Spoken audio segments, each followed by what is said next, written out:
Hello everyone and welcome back to Minds Mind Tutorials. So now we are starting with a new topic called respiratory system in vertebrates and ये जो topic है इसके बारे में थोड़ी बहुत अगर हम पहले डिस्कशन कर लें तो जैसे कि आपने देखा था इंटेग्यूमेंट्स का टॉपिक जिसमें हमने जो मेन कहना चाहिए क्लासेस होती है टेट्रापोडा में और पाइसेस को अगर हम कंप्राइज कर लेते हैं यानी कि पाइसेस एव्स पाइसेस के बाद बल्कि हमें एम्फीबियंस कहना चाहिए और उसके बाद रेप्टाइल्स फिर उसके बाद बर्ड्स और मैमल्स। तो ये जो पांच कहना चाहिए क्लासेस रहती हैं इनको कहीं ना कहीं जब हम कहना चाहिए कंपैरिजन करते हुए पढ़ते हैं तो उसी को हम कंपैरेटिव एनाटॉमी टॉपिक के अंदर देखते हैं। तो जिसके लिए इंटेग्यूमेंट्स हमने ऑलरेडी देख लिया था and now we are starting with the topic respiratory system in vertebrates. So हम यहाँ पर सबसे पहले तो हेडिंग ले लेंगे रेस्पिरेटरी सिस्टम इन वर्टिब्रेट्स। और इन वर्टिब्रेट्स यानी कि वर्टिब्रेट्स में कौन होते हैं? वर्टिब्रेट्स का मीनिंग आप पहले से जानते हैं। वर्टिब्रेट्स का मतलब होता है ऐसे ऑर्गेनिजम्स जो कि कॉर्डेट्स होते हैं और ऐसे कॉर्डेट्स जिनमें उनकी जो नोटोकॉर्ड होती है वो रिप्लेस हो जाती है वर्टिब्रल कॉलम से। They are known as vertebrates. सबसे पहले तो आप यहाँ पर हम लोग इंट्रोडक्शन की बात कर लेते हैं कि थोड़ा बहुत इंट्रोडक्शन हमें यहाँ जो इसके बारे में पता होना चाहिए। बेसिक जो इंट्रोडक्शन होता है रेस्पिरेशन के ऊपर उसको समझ लेते हैं। तो इंट्रोडक्शन कहता है कि जो कार्बोहाइड्रेट का डाइजेशन होता है, जब भी कार्बोहाइड्रेट्स हम लोग लेते हैं, फॉर एग्जांपल हमने ग्लूकोज लिया हमारे फूड में, तो जो कार्बोहाइड्रेट का डाइजेशन होता है उसके कुछ एंड प्रोडक्ट्स होते हैं और वो जो एंड प्रोडक्ट्स होते हैं वो आप जानते हैं क्या होता है। अभी मैं यहाँ रिएक्शन में लिखूंगी लेकिन आप पहले से भी जानते हैं उसको।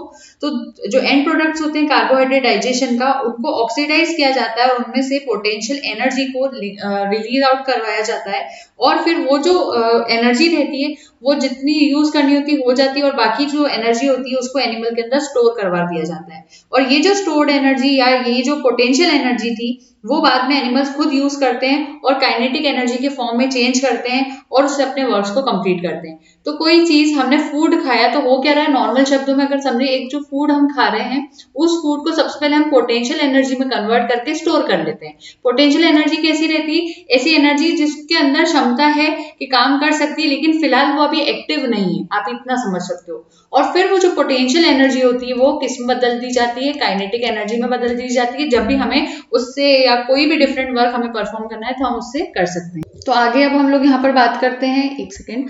सो अब होता क्या है यहाँ पर कि कंटिन्यूस एनर्जी जो होती है वो हर सेल्स के लिए हर सेल को अगर बॉडी का कोई सा भी आप सेल देखो तो हर सेल को कंटिन्यूसली एनर्जी की रिक्वायरमेंट होती है और उसके लिए ऑक्सीजन जो होती है वो बहुत ज्यादा नेसेसरी होती है। बिना ऑक्सीजन के वो एनर्जी का यूज नहीं किया जा सकता। तो जब ऑक्सीडेशन होता है सब्सटेंसेस का तो रिलीज ऑफ CO2 होता है, H2O भी रिलीज होता है और ये जो कार्बन डाइऑक्साइड रिलीज होती है ऑक्सीडेशन प्रोसेस के अंदर वो बॉडी के लिए पॉइजन की तरह एक्ट करती है। क्योंकि बहुत ज्यादा अगर अमाउंट में भी कार्बन डाइऑक्साइड हो जाएगी बॉडी में तो वो अच्छी चीज नहीं होगी, तो वो पॉइजन की तरह एक्ट करने लगती है। देयरफॉर वो जो कार्बन डाइऑक्साइड बॉडी में बनती है रेस्पिरेशन की प्रोसेस के दौरान या बाय प्रोडक्ट के फॉर्म में, उसको बॉडी से रिलीज आउट करवाना, उसका रिमूवल होना बहुत ज्यादा रिक्वायर्ड है। So removal is equally important as requirement of oxygen. जैसे ऑक्सीजन को बॉडी की जरूरत है वैसे CO2 का बॉडी से बाहर जाना ये भी बहुत ज्यादा जरूरी है।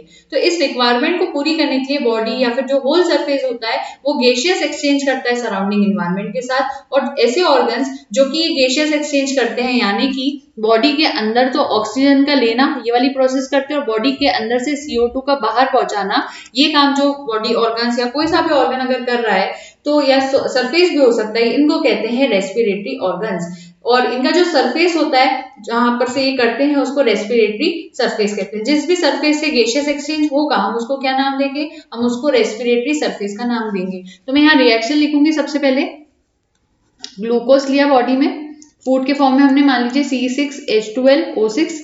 मान लीजिए ग्लूकोज नहीं भी आया बॉडी में तो फाइनल तौर पर अगर मान लीजिए बॉडी ने ग्लूकोज तैयार कर लिया। अब ये प्रोसेस आप पहले से जानते हैं किस तरह से बॉडी में ग्लूकोज बनता है, क्योंकि मैंने अभी चैनल के ऊपर जो animal physiology and related biochemistry की प्लेलिस्ट स्टार्ट की है उसके अंदर कार्बोहाइड्रेट मेटाबॉलिज्म, सो वो हमने पढ़ा था, उसमें हमने सब कुछ देखा था और पूरा डाइजेशन एब्जॉर्प्शन किस तरह से होता है और कार्बोहाइड्रेट मेटाबॉलिज्म किस तरह से होता है, सब कुछ उसमें ऑलरेडी अपलोडेड है। तो आप उसको बाद में चेक कर सकते हैं, animal physiology and related biochemistry के नाम से। सो हमारे टॉपिक पर वापस आते हैं। ग्लूकोज का जब ऑक्सीडेशन होता है यानी कि इसमें ऑक्सीजन का एडिशन होता है तो होता क्या है, यहाँ से एनर्जी बनती है एनर्जी से हम कौन सा काम करते हैं, वो पोटेंशियल एनर्जी, काइनेटिक एनर्जी वाला वर्क, और उसके बाद हमारी बॉडी के जितने भी डेली एक्टिविटीज हैं, जितने भी हमारी लाइफ सस्टेनिंग एक्टिविटीज है, सभी इस एनर्जी से पूरी होती है।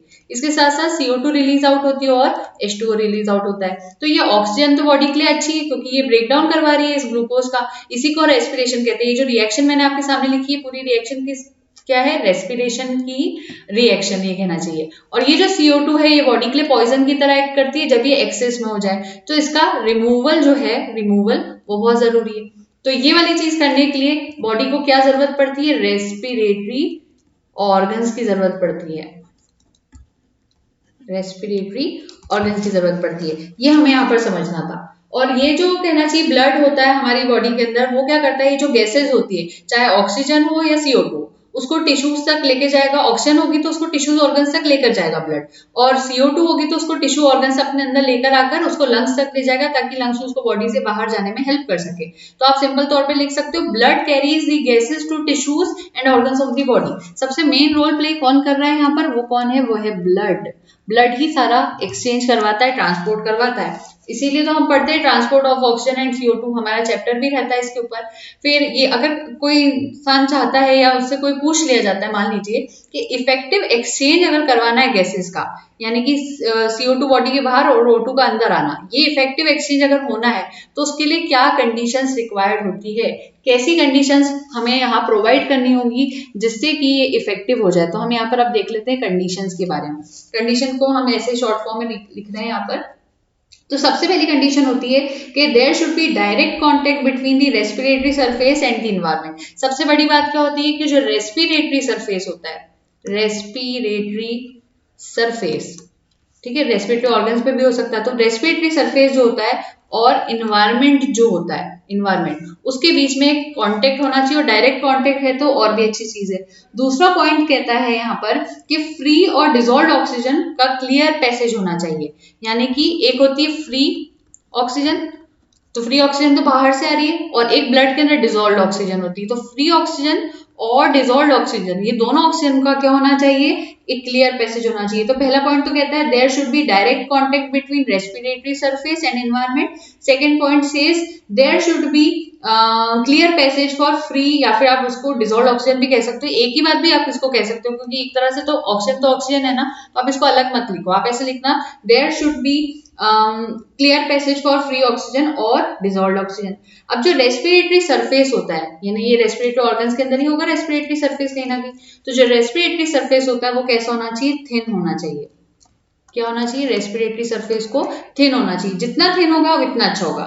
तो थिन होने के फायदे क्या, उससे जो डिफ्यूजन की प्रोसेस होती है, डिफ्यूजन, वो प्रोसेस फास्ट हो जाती है। अब क्वेश्चन उठता है कि डिफ्यूजन क्या होता है, तो हाई कंसंट्रेशन से लो कंसंट्रेशन में जब खुद ब खुद मूवमेंट होता है सब्सटेंसेस का, तो उसी को हम डिफ्यूजन कहते हैं। तो एक तरह की पैसिव ट्रांसपोर्ट होती है, आपने पढ़ा होगा इसको।